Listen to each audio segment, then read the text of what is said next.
Hi, my name's Dan, and today is a big day at my house. I am finally, after months and months of preparation, launching my new YouTube channel, Dan Nelson, Big Picture. Or maybe an artist looks at the big picture. That's kind of cute, don't you think?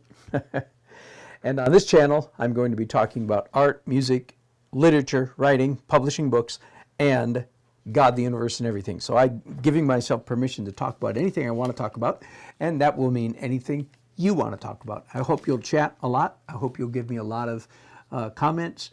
I hope you'll like and subscribe. And with that, I'm going to start reading book number 1 called Glory.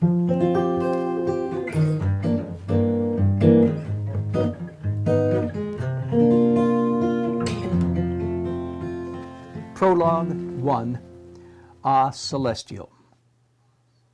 Once upon a time, a king lived in his royal palace with his son, the prince, and his beautiful queen. There were no dragons, and there were no wars. There were no beggars, and there were certainly no traitors. Don't think for a moment that there were no challenges. Life for the royal family was one momentous challenge after another, each continually trying to outlove, outgive, outplease, and yes, even outwit the other.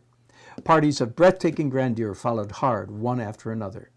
The minds of the three engendered so much creativity that it would take a whole library of books just to list the parties they held. Big ones, little ones, bright ones, intimate ones.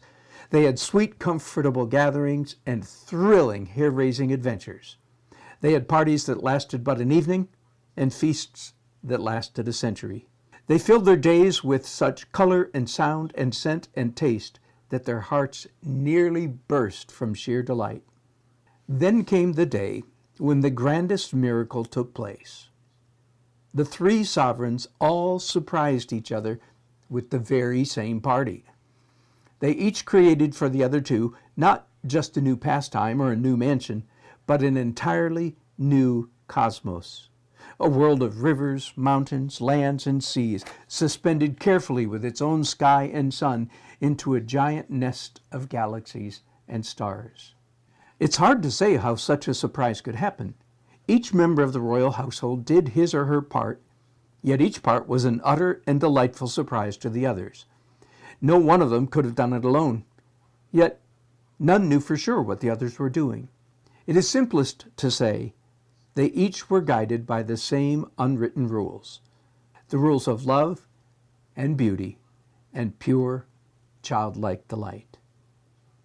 Every tree, fiber, and molecule of this new cosmos vibrated with the laughter of the king and his family. This was the grandest party that could ever be, and this party would last forever. Many years have come and gone since that glorious day. On one hand, things have gone very badly for the new cosmos. There are now indeed many dragons and wars and beggars and traitors. But on the other hand, the three sovereigns are just as delighted as they have ever been in their still new, still surprising creation. It turns out that creating the cosmos was merely the opening volley in each of their surprises. Every one of them held in reserve an even greater and more glorious surprise. They would each, in their own unique way, recreate the cosmos after it fell into disarray. Did they know that was going to happen? So that the recreated world would be better after its recreating than it had been when it was merely created. We enter the story of that cosmos when it is already many thousands of years old. We enter a dim bedroom in ancient Egypt.